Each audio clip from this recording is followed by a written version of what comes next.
अस्सलाम वालेकुम वरहमतुल्लाहि वबरकातुहू। नाउ बच्चों, आज हम बायोटेक्नोलॉजी के मेथडोलॉजीज की बात करने वाले हैं। कल हमने कहा था कि बायोटेक्नोलॉजी के अंदर दो इंपॉर्टेंट टेक्निक है, एक है जेनेटिक इंजीनियरिंग और एक है केमिकल इंजीनियरिंग। नाउ एक बेसिक कंसेप्ट है, उस बेसिक कंसेप्ट को समझ के फिर हम बायोटेक्नोलॉजी को समझ रहे हैं क्या कि हमको ये बात मालूम है कि जब हमारे पास हमने पढ़ा था कि गैर सिनफी तौलीद मतलब असेक्सुअल रिप्रोडक्शन। सिन्फ बोलते हैं, सिन्फ एक्चुअली ये जो बोला गया है ये सिन्फ हम बोलते हैं सेक्स को, सिन्फ यानी या मेल है या फीमेल है, जेंडर को। ठीक है, तो गैर सिन्फी तौलीद के मुकाबले सिन्फी तौलीद यानी सेक्सुअल रिप्रोडक्शन की हमने उसकी आफादियत के बारे में बात कर रहे थे। क्या आफादियत है, कल भी बोला था मैंने कि सेक्सुअल रिप्रोडक्शन और असेक्सुअल रिप्रोडक्शन में क्या फर्क होता है। क्या इंट्रोडक्शन जब मैंने दिया था बायोटेक्नोलॉजी का, दैट टाइम मैंने बोला था हाँ, सेक्सुअल रिप्रोडक्शन के अंदर क्या डेवलप होता है, वेरिएशंस, डिफरेंस, फर्क, चेंजेस, म्यूटेशन, तब्दीलियां ये आती हैं। ठीक है, नाउ अगर जिक्र उज़ुयों के जेनेटिक सेटअप के कॉम्बिनेशन में तनुआत के मौके फराहम करते हैं। क्या मतलब हो गया इसके, बड़ा अच्छी उर्दू बोला इसने।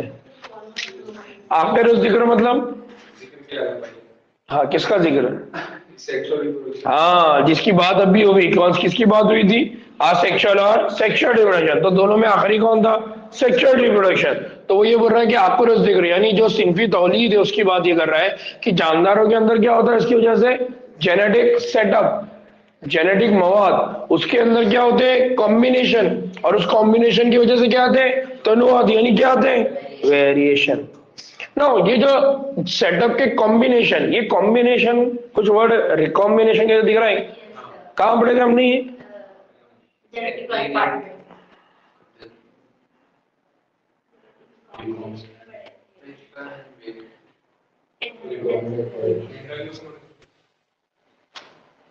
अच्छा ठीक है, मेंडल ने पढ़े थे। और कौन से चैप्टर में पढ़े थे,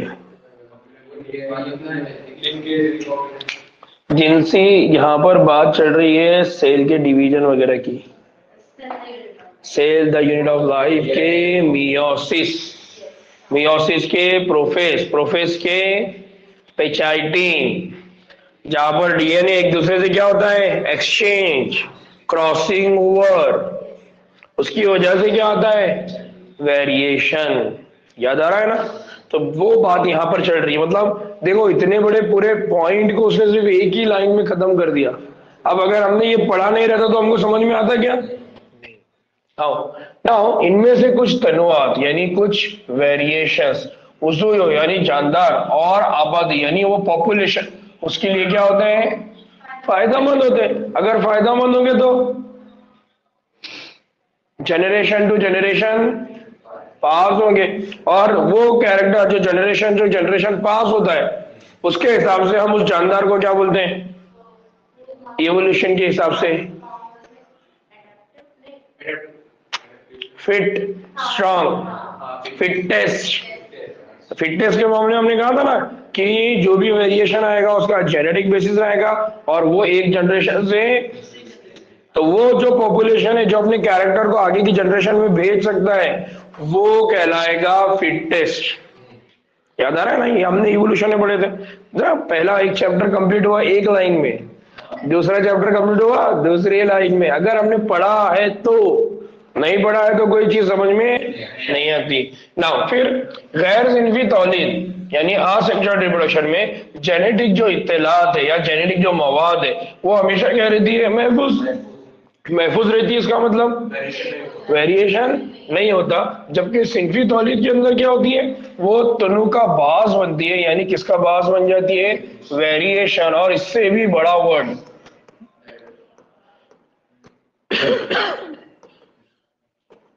स्पेसिएशन, इसका बास बन जाती है ना। न्यू स्पेशीज की जब हमने बात की थी, नए किस्म की बात किए थे।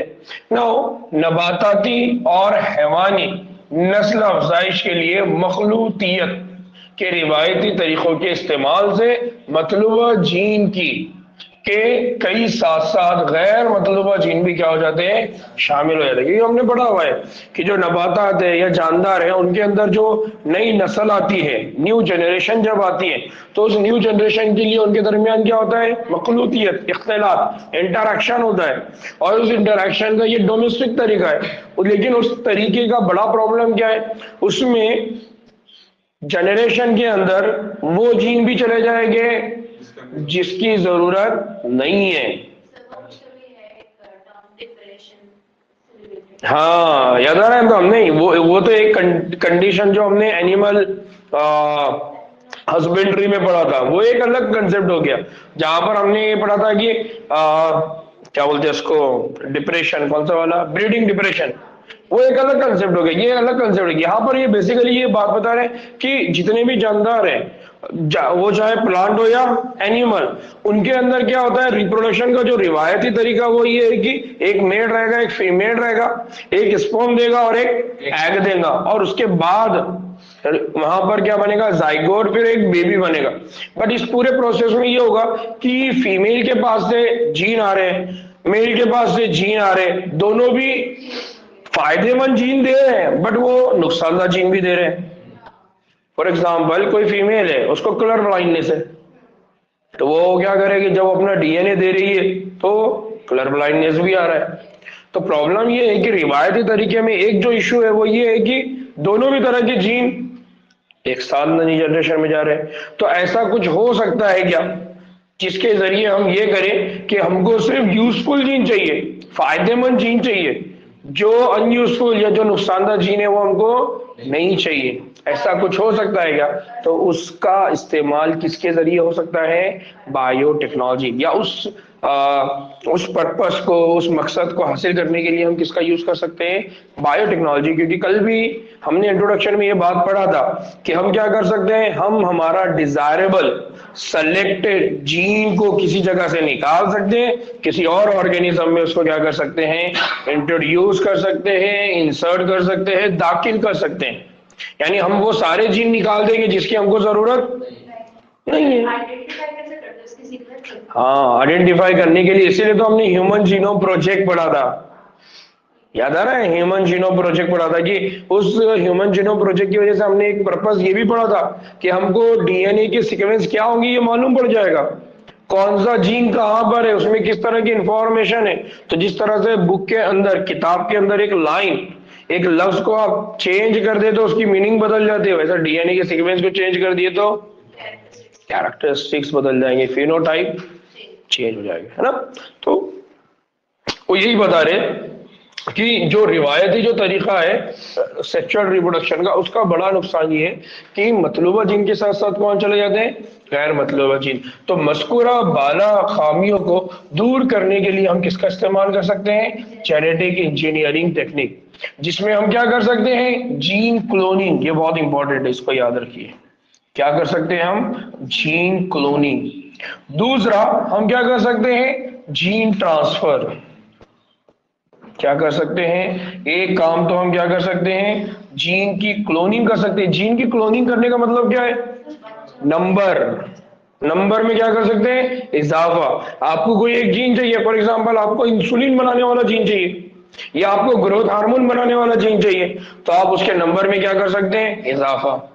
आप जीन ट्रांसफर कर सकते हैं, आपको समझ में आ रहा है कि यार ये बैक्टीरिया में ये कैरेक्टर बहुत अच्छी है, आप वहां से जीन लेंगे दूसरे में ट्रांसफर कर देंगे। तो इसके जरिए हम क्या सकते हैं, बाज मुत्तहद डीएनए यानी रिकॉम्बिनेंट डीएनए की क्या कर सकते हैं, तश्कील की जा सकती है। तो हम क्या बना सकते हैं, मुत्तहद डीएनए यानी रिकॉम्बिनेंट। और यहां पर उन्होंने जो बाज का वर्ड यूज किया वो किया री, दोबारा मुत्तहद करना। तो रिकॉम्बिनेशन की मदद के जरिए, रिकॉम्बिनेशन डीएनए टेक्नोलॉजी के जरिए हम ये काम कर सकते हैं, जिसकी मदद से हम क्या कर सकते हैं, जो गैर मतलूबा जीन है उसके बगैर सिर्फ एक या एक से ज्यादा कौन से वाले जीन है, मतलूबा जीन को मुंतखब करके जानदारों के अंदर क्या कर सकते हैं, मुंतकिल कर सकते हैं, और उनको क्या कर सकते हैं, क्लोनिंग कर सकते हैं, उनके नंबर में हम क्या कर सकते हैं, इजाफा कर सकते हैं। और इस तरह से हम हमारा डिजायर्ड प्रोडक्ट हासिल करेंगे। क्या करेंगे हम, हमारा डिजायर्ड यानी जो गैर जरूरी प्रोडक्ट है हम उसको क्या कर देंगे, खत्म कर देंगे, सिर्फ उन्हीं प्रोडक्ट्स को बनाएंगे जो हमारे लिए क्या है, जरूरी है, और जिससे हमको क्या मिलने वाला है, फायदा मिलने वाला है।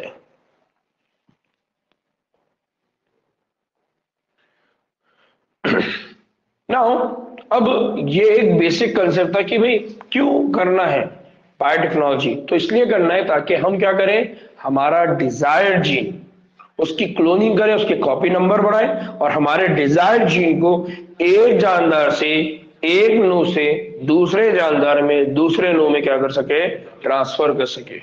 नाउ अब एक और बेसिक कंसेप्ट कि अगर हमको डीएनए यानी रिकॉम्बिनेंट डीएनए करना है या हमको बायोटेक्नोलॉजी अंजाम देना है, तो उसके लिए हमको क्या क्या चीजों की जरूरत होगी, ठीक है, यानी अब हम मेथोडोलॉजी की बात कर रहे हैं। नाउ फिर खराबतदारी, फिर हम क्या कहते हैं कि क्या आप जानते हैं खराबतदार, खराबतदार, फिर खराबतदार का मतलब क्या हो रहा है, एलियन, एलियन मतलब बाहर का। तो एलियन जो जानदार है या उज़्व है उसमें किस तरह से मुंतकिल किए हुए डीएनए के जो कितात हैं यानी डीएनए के छोटे छोटे फ्रेगमेंट है, वो मुस्तकबिल मतलब उनको क्या किया जा सकता है, नंबर में उनको बढ़ाया जा सकता है, फ्यूचर में उनके नंबर को क्या करता है, बढ़ाया जा सकता है। तो कभी उम्मीद है कि ये डीएनए अज़ुये या ये डीएनए अज़ुये की अगली नस्लों में खुद ब खुद तकसीम नहीं हो पाएंगे। यानी प्रॉब्लम क्या है कि हम ये बोल रहे हैं कि फेरो खराबतदार, फेरो खराबतदार मतलब जो एलियन जानदार है जो क्या करे, किसी तरह से मुंतकिल किए हुए कि वो किस तरह से अपने डीएनए को आगे की जनरेशन में क्या करेंगे, पास करेंगे। फिर दूसरा ये है कि इस बात की बहुत ज्यादा उम्मीद है कि ये जो डीएनए है ये उन जानदारों की अगली नस्लों में भी क्या हो जाएगा, खुद ब खुद तकसीम नहीं हो पाएगा, ठीक है। तो वो क्या रहेंगे, लेकिन जब ये डीएनए हम क्या करेंगे, मेजबान उज़ुयों के अंदर यानी जो होस्ट है, आपने क्या किए, आपने एक वो है जिसको आप कह रहे हैं होस्ट, होस्ट मतलब वो जिसके अंदर आप डीएनए को क्या करने वाले, इंसर्ट करने वाले, दाखिल करने वाले, वो क्या हो गया, होस्ट, यानी उस डीएनए का वो हो गया घर। होस्ट का मीनिंग क्या होता है, घर। तो जैसा हमने कहा ना बैसिलस थोराइनजेनेसिस, बैसिलस थोराइनजेनेसिस और कॉटन, इन दोनों में से होस्ट कौन है, कॉटन, क्योंकि आपने बैसिलस थोराइनजेनेसिस बैक्टीरिया से डीएनए लिया और कहां पर ऐड कर दिए, कॉटन के पौधे के अंदर। तो वैसे ही यहां पर ये कह रहे हैं कि डीएनए जो होता है ये किसी भी जानदार की अगली नस्लों में खुद ब खुद तकसीम नहीं हो पाएगा। तो इसके लिए जरूरी क्या है, इसलिए जरूरी ये है कि वो जो डीएनए है वो डीएनए सिर्फ जानदार के बॉडी के अंदर डालना जरूरी नहीं है, जरूरी ये है कि वो उसके कहां पर चले जाए, डीएनए के अंदर। यानी बैसिलस थोराइनजेनेसिस का जो डीएनए का फ्रैगमेंट रहा वो प्लांट के यानी कॉटन के डीएनए में जाए, तब जाके अगर कॉटन का डीएनए मल्टीप्लाई करेगा तो साथ में बैसिलस थोराइनजेनेसिस का डीएनए भी मल्टीप्लाई करेगा। बात समझ में आ रही है। तो यहां पर ये कह रहे हैं कि मेजबान उज़्व के जीनोम के साथ वो क्या होता है, मुंसलिक हो जाता है, तो ये तकसीम होकर मेजबान डीएनए के साथ क्या करेगा, मौरूसी हो जाएगा, यानी क्या बन जाएगा, विरासती हो जाएगा। अब एक जनरेशन से दूसरी जनरेशन में वो क्या होगा, पास। बात समझ में आया। पहली 3 लाइन बड़ी कॉम्प्लिकेटेड है कि आपने क्या करे, बाहर का कोई डीएनए लिए और उसको सिर्फ आपने क्या करे, किसी जानदार के अंदर मुंतकिल कर दिए, तो इस मुस्तकबिल में इस बात की क्या गारंटी है कि वो एक जनरेशन से दूसरी जनरेशन में जाएगा। तो वो बोल रहे कि इस बात की कभी उम्मीद है कि वो एक जनरेशन से दूसरी जनरेशन में नहीं जाएगा। कब तक नहीं जाएगा, जब तक कि वो डीएनए खुद उस होस्ट के डीएनए का पार्ट नहीं बन जाता। हाँ, तो उसको बनाने के लिए ये पूरा काम किए जाते हैं जिसको हम क्या बोलते हैं, बायोटेक्नोलॉजी। तो हम क्या करेंगे, उसके डीएनए को भी कट करेंगे और वहां पर हम हमारा डिजायर्ड डीएनए डालेंगे। अब उसके लिए क्या करते हैं, कैसा करते हैं, उसको हम समझ रहे हैं। तो हम सिर्फ बेसिक बात क्या समझना चाह रहे हैं, बेसिक बात हम ये समझना चाह रहे हैं कि जैसा हमारे पास नेचुरली डीएनए एक जनरेशन से दूसरी जनरेशन में पास होता है, हम आर्टिफिशियली जब ये करेंगे तो ये होगा या नहीं होगा, ये उस वक्त नहीं होगा जब तक डीएनए, फॉरेन डीएनए, बाहर का डीएनए होस्ट के डीएनए के अंदर दाखिल ना हो जाए। अगर वो दाखिल हो गया तो फिर वो जनरेशन टू जनरेशन पास होगा। Now it will be become मौरूसी, now it will be become विरासत, now it will be become inherited.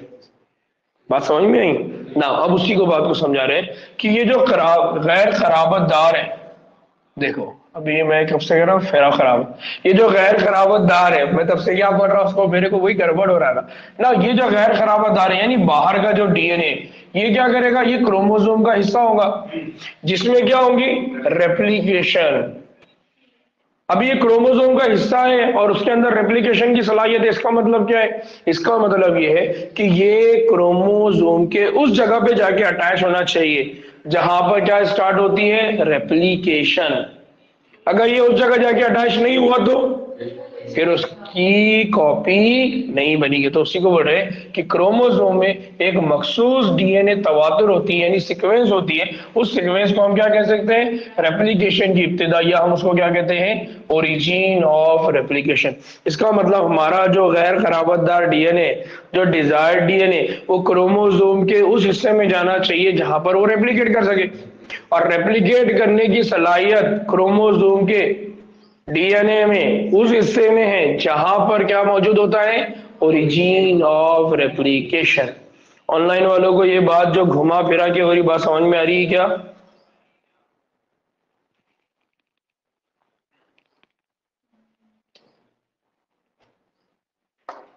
बात समझ में आ रही है ना?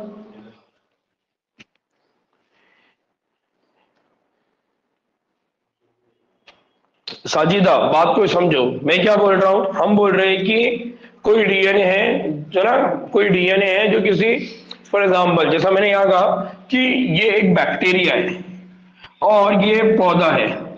आपको क्या करना है, इस बैक्टीरिया के पास से डीएनए लेना है और उसको कहां पर ऐड करना है, इस पौधे के अंदर।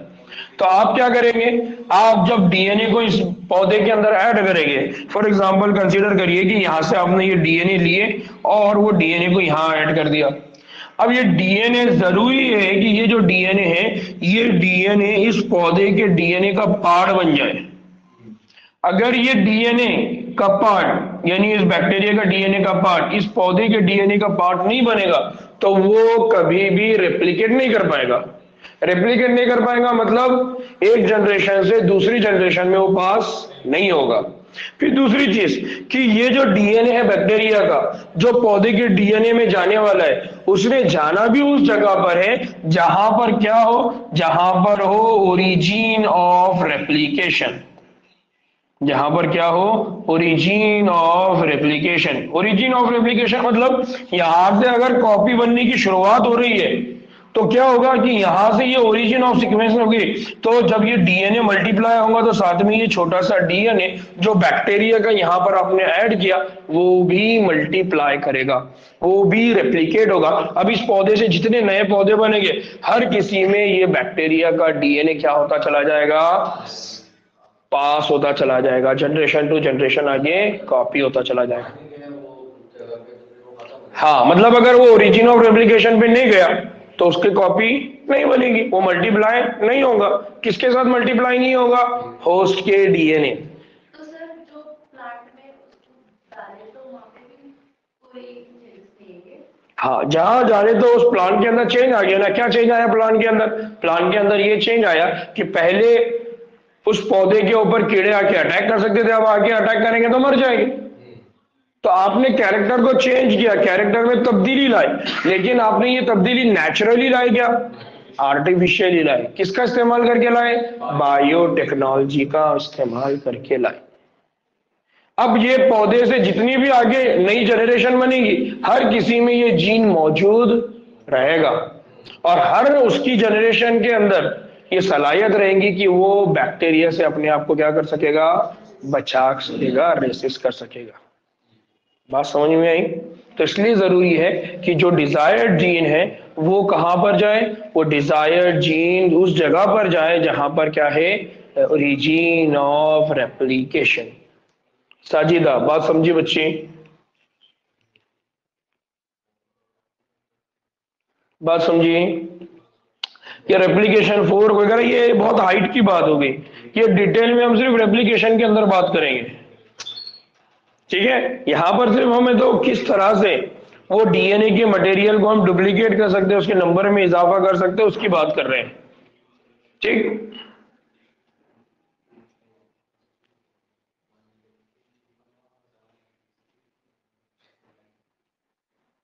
अरे ये बच्चे का रिप्लाई क्यों नहीं आया अभी तक?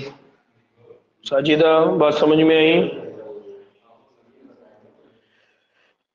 लो, एक और चीज कि जो रेप्लिकेशन है ना, नहीं हमने कहा कि ये क्या करेगा, ये रेप्लिकेशन की शुरुआत करने के लिए क्या है, जिम्मेदार है ना। किसी भी जानदार के अंदर या उज़ुयों में जो गैर खराबतदार डीएनए है, वो खिता या वो रीजन तकसीम के लिए इस क्रोमोसोम का जुज़ो होना क्या हो गया, लाजमी, यानी डुप्लीकेशन के लिए, मल्टीप्लाई होने के लिए, जिसमें एक मखसूस क्या होता है, तवातुर होता है। मखसूस तवातुर मतलब सीक्वेंस। यहां जब तवातुर की बात कर रहे हैं तो यहां तवातुर का मतलब क्या है, सीक्वेंस। किसकी सीक्वेंस? डीएनए की। बहुत बढ़िया।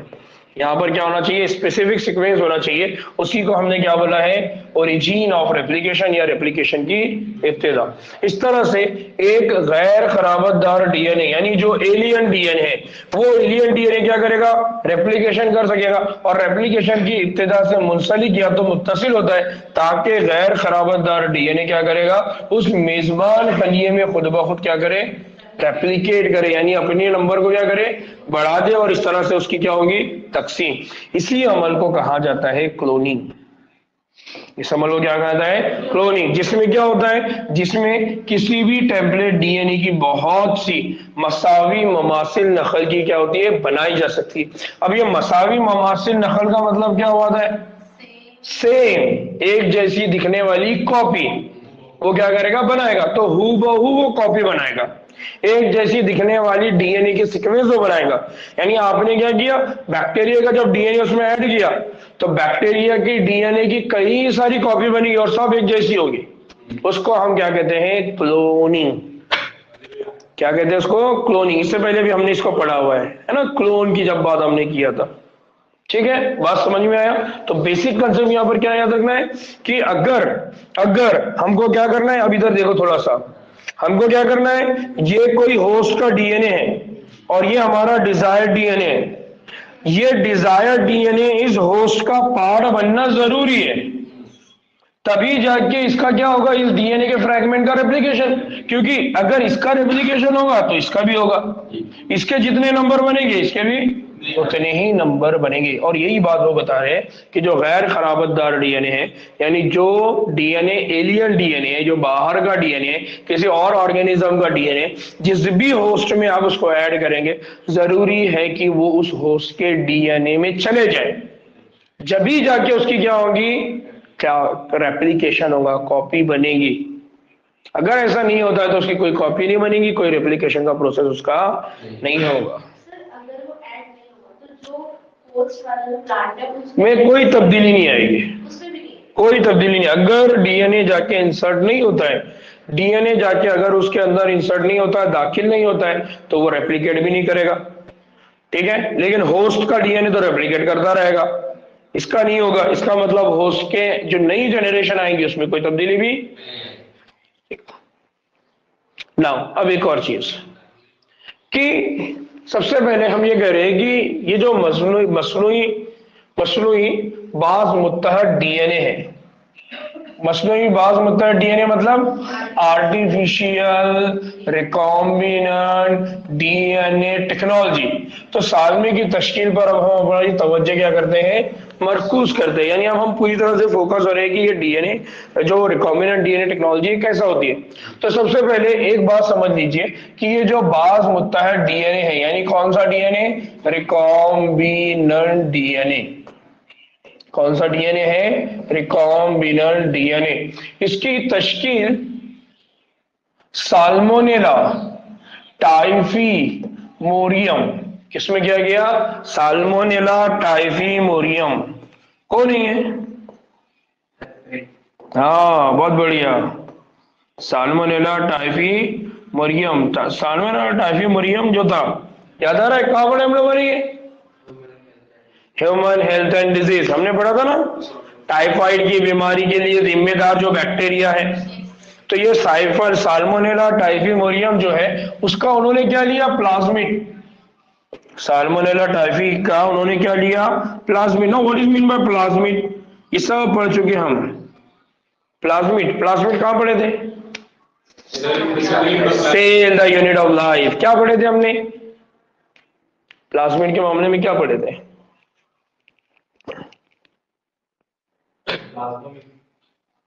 क्या पढ़े थे? प्लाज्मिड म्हणजे काय? याद आ रहा है? मैंने बोला था कि जो बैक्टीरिया होता है उसका अपना डीएनए होता है, उस डीएनए के साथ एक्स्ट्रा डीएनए होता है, उस एक्स्ट्रा डीएनए के अंदर कुछ सलाहियत होती है कि वो अपने आप को क्या कर सके, रेप्लिकेट कर सके।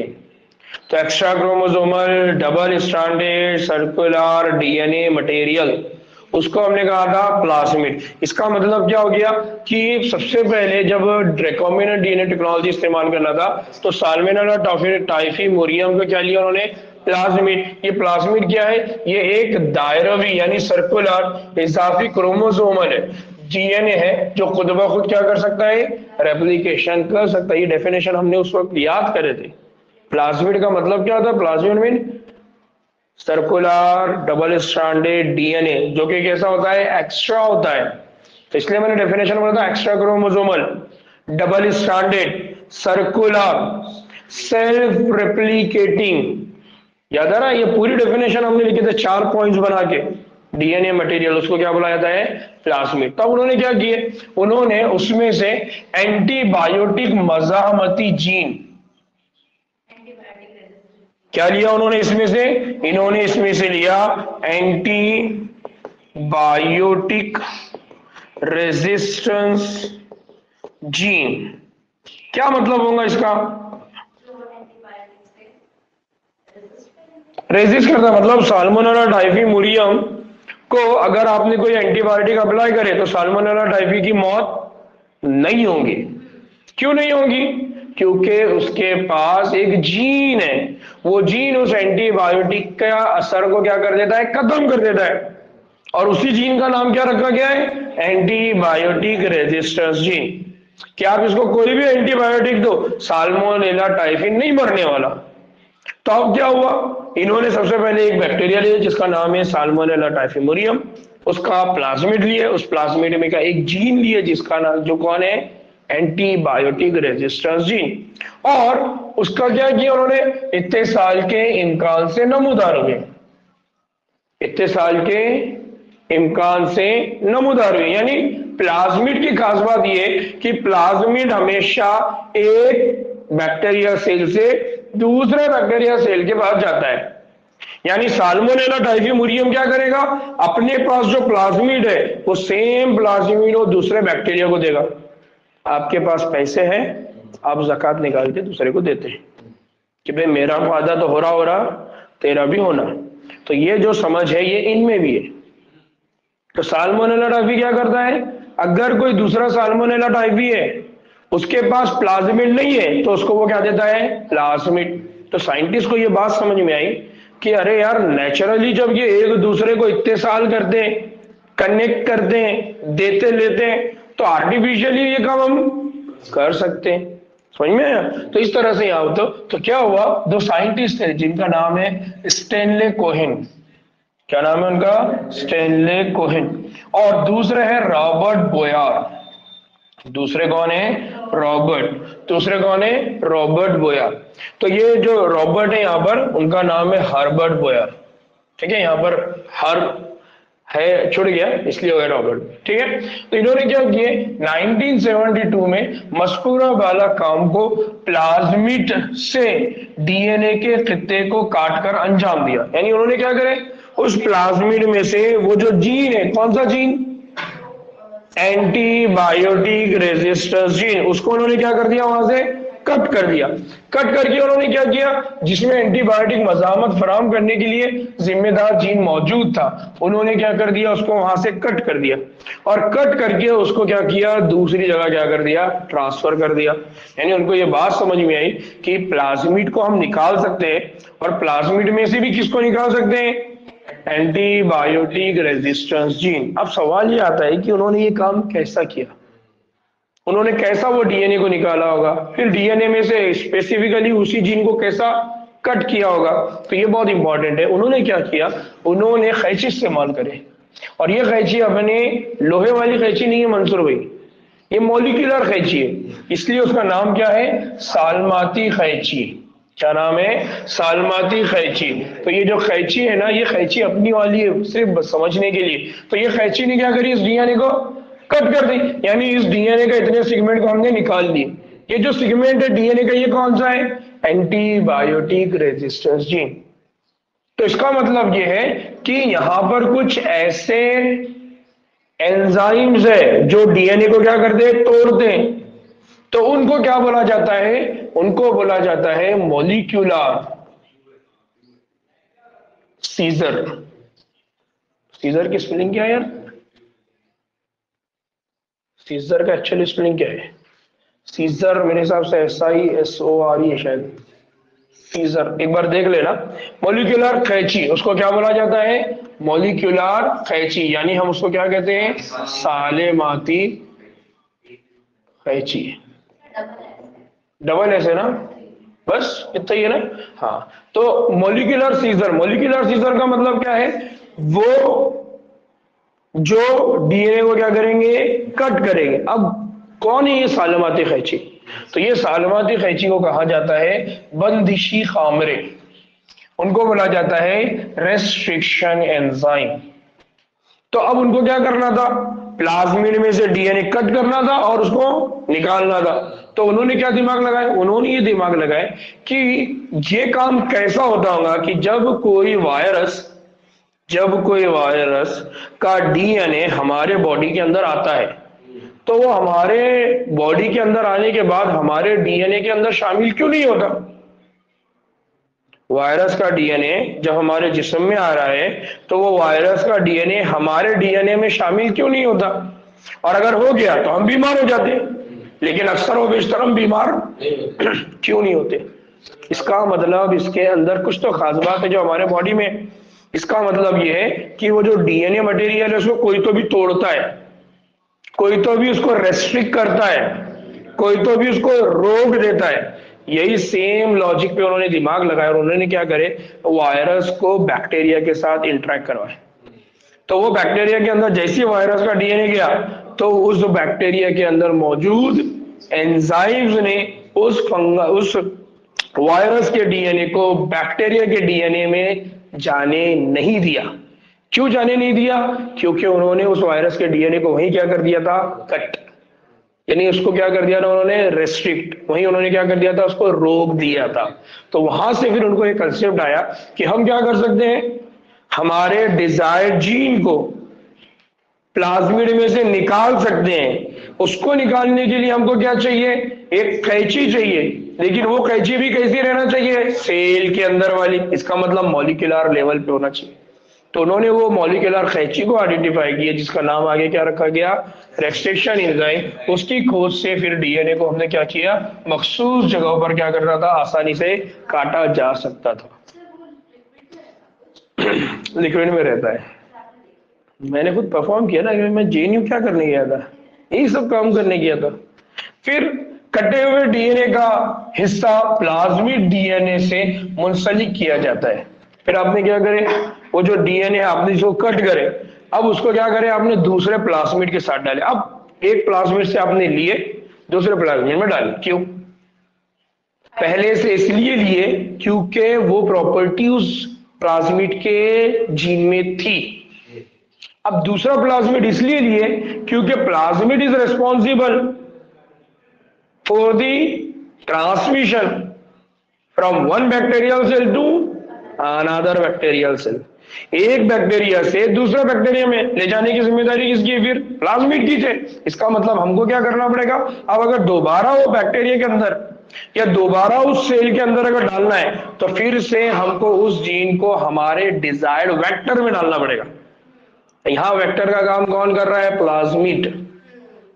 तो प्लाज्मिड अब यहां पर यूज हो रहा है as a vector, as a vehicle, as a गाड़ी, जिसके जरिए आप क्या करेंगे, उसको इधर से उधर पहुंचाने वाले। तो आपने क्या किया, पहली बात कि स्टैनली कोहन, हर्बर्ट बोयर को ये बात समझ में आई कि अगर साल्मोनेला टाइफी बैक्टीरिया अपने आप में एंटीबायोटिक से बच सकता है और दूसरे बाकी के सारे साल्मोनेला टाइफी को बचा भी सकता है, सिर्फ इस वजह से कि उसके पास जो प्लाज्मिड है वो अपने पास से किसी और को दे सकता है, तो फिर नेचुरली हम ये काम कर सकते हैं। इसके लिए क्या करना पड़ेगा? कुदरती तौर पे ये काम होता है तो आर्टिफिशियली ये काम हम कर सकते हैं। तो इसके लिए क्या करना पड़ेगा? इसके लिए सबसे पहले हमको वो एंटीबायोटिक रेजिस्टेंट जीन निकालना पड़ेगा। उस जीन को निकालने के लिए सबसे पहले हमको उसको कट करना पड़ेगा। तो कट करने के लिए जरूरी है कि हमारे पास कुछ ऐसी चीजें हो जो कट करें। और वो उनको मालूम पड़ा कि ये जो चीजें हैं ये कुछ एंजाइम्स है जो इस तरह के काम करते हैं, जिनका नाम उन्होंने रख दिया रेस्ट्रिक्शन एंजाइम, और उनको बोला गया साल्मती खैची मॉलिक्यूलर सीजर। उसका इस्तेमाल करके उन्होंने अपना डिजायर्ड डीएनए निकाले, उसको प्लाज्मिड में डाले। अब वो प्लाज्मिड को वो किस में ट्रांसफर करेंगे? होस्ट। कहा जाएगा वो होस्ट। तो ये जो प्लाज्मिड डीएनए है ये एक जीन बरदार यानी किसमें ऐड कर दिया उन्होंने? वेक्टर की तरह काम करता है, जो इससे मुंसलिक डीएनए को क्या करता है? मुंतकिल करता है। जैसा कि आप जानते हैं, क्या जानते हैं कि हमारे पास मच्छर है जो मलेरिया के तूफेलिए को इंसान के जिस्म में क्या करता है? मुंतकिल करता है। और इसी की वजह से उसको हम क्या कहते हैं? कैरियर, या उसी की वजह से हम उसको कहते हैं वेक्टर। तो इस तरह से वो कैरियर या वेक्टर का काम क्या कर सकता है? कर सकता है। बिल्कुल इसी तरह से प्लाज्मिड को भी हम क्या यूज कर सकते हैं? वेक्टर के तौर पर क्या कर सकते हैं? इस्तेमाल कर सकते हैं। और इसी वेक्टर का इस्तेमाल करके हम क्या करेंगे? जो गैर खराबतदार डीएनए है यानी जो एलियन डीएनए है या जो फॉरेन डीएनए है उसको हम क्या कर सकते हैं? खतियात को किसमें कर सकते हैं? मेजबान जानदारों के अंदर क्या कर सकते हैं? पहुंचा सकते हैं। डिजायर्ड फॉरेन डीएनए मतलब यहां पर हम क्या बोल रहे हैं? डिजायर्ड डीएनए, जिस डीएनए को आपको क्या करना है? ट्रांसफर करना है। जबरदस्त टॉपिक है, लॉजिकल टॉपिक है, समझने जैसा टॉपिक है। एक बार अगर समझ में आ गया तो बहुत मजा आती है। क्या कि जो प्रोसेस नेचुरली होता है हम उसको आर्टिफिशियली कर रहे हैं। हम किसी भी दूसरे जानवर के अंदर म्यूटेशन ला रहे हैं, तब्दीली ला रहे हैं, लेकिन ये तब्दीली नेचुरली नहीं है, ये क्या है? आर्टिफिशियली है। तो आप क्या करेंगे? एक जगह से डीएनए लेंगे और दूसरे बैक्टीरिया के अंदर या प्लांट के अंदर या एनिमल के बॉडी में क्या करेंगे? ट्रांसफर करेंगे। ठीक है। नाउ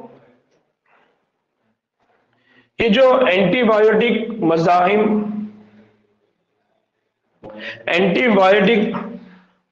के तौर पर हमने क्या करे? इस्तेमाल किए। किसको इस्तेमाल किए? गैर खराबतदार डीएनए को यानी फॉरेन डीएनए को, जिसको हमने कहां से निकाला है? साल्मोनेला टाइफिमोरियम। और उसको हमने क्या कर दिया? मेजबान के जिस्म में पहुंचा दिए। अब हम ये कह रहे हैं कि यही एंटीबायोटिक मज़ाहिम को हमने क्या करे थे? वेक्टर के साथ क्या करे थे? मुंसलिक करे थे। इसका मतलब अब ये है कि आपने एक जगह कट किया, अब दूसरी जगह उसको जोड़ने वाले हैं, तो फिर अब और क्या लगेगा? एंजाइम। कट करने वाले एंजाइम, जोड़ने वाले एंजाइम। जैसा आपको याद होगा जब हमने रेप्लिकेशन पढ़ा था तो रेप्लिकेशन में हमने कहा था कि रेप्लिकेशन फोर्क बनता है, रेप्लिकेशन फोर्क बनता है। यहां से एक डीएनए बनता जाता है, यहां से एक डीएनए बनता जाता है 5 प्राइम 3 प्राइम। तो हमने एक केस यहां पर क्या पढ़े थे? हमने यहां पढ़े थे कि जो डीएनए यहां बनता है तो एक कंसेप्ट हमने पढ़ा था कि यहां जो डीएनए बनता है वो डीएनए छोटे छोटे फ्रैगमेंट में बनता है, उनको हमने बोले थे ओकाज़की फ्रैगमेंट। और हमने एक बात बोले थे कि ये जो ओकाज़की फ्रैगमेंट है बाद में इनको जोड़ने का काम यहां पर एक एंजाइम करता है जिसका नाम क्या था? DNA ligase. याद आ रहा है? डीएनए लाइगेज का मतलब ये कि अब हमने क्या करें? डीएनए निकाला, वेक्टर में डाला, अब वेक्टर उसको होस्ट में ले जाने वाला है। अब होस्ट में जब लेकर जाएगा तो होस्ट के डीएनए में तो इंसर्ट हो जाएगा, लेकिन इंसर्ट होने के बाद इसको चिपकना जरूरी है। तो अब उन्होंने ये दिमाग लगाया कि ये काम हम किसकी मदद से कर सकते हैं? एंजाइम, जिसका नाम क्या है? DNA ligase. तो आपने क्या कर दिया? उसको एंटीबायोटिक मज़ाहिम जिनको वेक्टर के साथ मुंसलिक करें। वेक्टर के साथ मुंसलिक करने के लिए पहले आपने किसका इस्तेमाल करें? DNA ligase. अब ये डीएनए साल्मे के लिए हुए हिस्से को क्या करेगा? किनारों को जोड़ने का क्या करेगा? काम करेगा। इस तरह से वेक्टर के अंदर भी डीएनए जुड़ गया। अब वो वेक्टर जब उसको अंदर लेकर जाएगा तो वहां पर भी क्या हो जाएगा? जुड़ जाएगा। तो पहले आपने क्या किया, जो मज़ाहम जीन था उसको निकाला, अभी वेक्टर के साथ जोड़ा। वेक्टर के साथ जोड़ने के लिए आपने किसका इस्तेमाल करे, डीएनए लाइगेज एंजाइम। कौन सा एंजाइम? कट करने के लिए किसका इस्तेमाल करे थे, रेस्ट्रिक्शन एंजाइम। किसका करे थे, रेस्ट्रिक्शन एंजाइम। और जोड़ने के लिए डीएनए लाइगेज। यहां तक समझ में आया? नाउ नाउ इस इतने साल से इन विट्रो गैर जिस्मी अज खुद रेप्लिकेटिंग डीएनए की क्या होती है, तश्कील होती है, जिसे हम बाज मुत्तसिल डीएनए कहते हैं। मुत्तसिल या मुत्तहिद, इसका मतलब हमने क्या बोलना है यहां पर भी, इसको रिकॉम्बिनेंट डीएनए। क्या हो गया ये, रिकॉम्बिनेंट। आपने क्या करे, जैसे किनारे जोड़ दिए, अब आपने क्या करे, इसका इत्तेसाल करे, यानी एक जगह से दूसरी जगह, है ना। अब उसके बाद इन विट्रो क्या कर रहे हैं आप, गैर जिस्मी अजगुद रेप्लिकेटिंग डीएनए की तश्कील कर दी है। यानी बगैर जिस्म के वो खुद क्या करने वाला है, रेप्लिकेट। यानी क्यों कर रहा है, क्योंकि वेक्टर में, और वेक्टर कौन है, प्लाज्मिड। और प्लाज्मिड की खास बात क्या होती है, सेल्फ रेप्लिकेटिंग।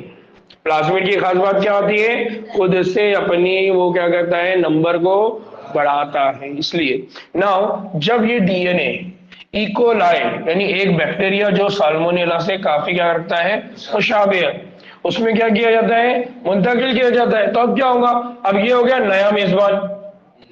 अब इस नए मेजबान में कौन है, इस नए मेजबान में है DNA polymerase enzyme. DNA polymerase enzyme का काम क्या है, रेप्लिकेशन। डीएनए पॉलीमरेज एंजाइम का काम क्या है, डीएनए रेप्लिकेशन। तो नए मेजबान डीएनए पॉलीमरेज एंजाइम का इस्तेमाल करके फिर वो क्या करेगा, मुतअद्दिद नकलें बनाएगा। अब यहाँ नकल जो बनेगी किसकी किसकी बनेगी, सर जो आया था बाहर से जो आया था और जो होस्ट है, यानी इकोलाई के डीएनए का भी होगा, प्लस साल्मोनेला टाइफा का कौन सा जीन, एंटीबायोटिक रेजिस्टेंस जीन। यानी जो प्रॉपर्टी अभी तक किसकी थी, साल्मोनेला टाइफी, अब वो किसकी हो गई, इकोलाई। अब वो किसकी हो गई, तो आपने तब्दीली किसमें लाए, इकोलाई में। लेकिन इकोलाई में तब्दीली लाने के लिए शुरुआत कहां से करना पड़ा, पहले आपको डिजायर्ड जीन ढूंढना पड़ा, फिर वो डीएनए को वहां से निकालना पड़ा। निकालने के लिए आपको रेस्ट्रिक्शन एंजाइम यूज करने पड़े, फिर उस डीएनए को वेक्टर में डालना पड़ा, फिर वेक्टर में डालने के बाद उसको जोड़ना पड़ा, जोड़ने के बाद फिर होस्ट में इंटर करे, और जब होस्ट में इंटर हुआ तो वो होस्ट का पार्ट बना, और होस्ट का जो एंजाइम है डीएनए पॉलीमरेज, उसने उसकी क्या कर दिया, कॉपी बना दिया। यानी अब जितने भी इकोलाई के बच्चे बनेंगे सबके पास कौन सी प्रॉपर्टी आ गई, एंटीबायोटिक रेजिस्टेंस जीन। जो प्रॉपर्टी किसमें दिखाई देती थी, सिर्फ साल्मोनेला टाइफीमुरिया में दिखाई देती थी। अब अगर आप इस इकोलाई को कितनी भी एंटीबायोटिक दो, ये मरेगा क्या, नहीं मरेगा। समझ में आया?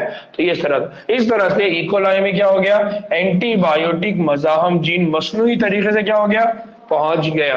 इस अमल को इकोलाई में एंटीबायोटिक मज़ाहम जीन की क्या बोलेंगे हम, क्लोनिंग। आप ये नतीजा निकाल सकते हैं कि जानदारों की तवरूसी या तवारुसी तरमीम में 3 बुनियादी इक़दाम शामिल है।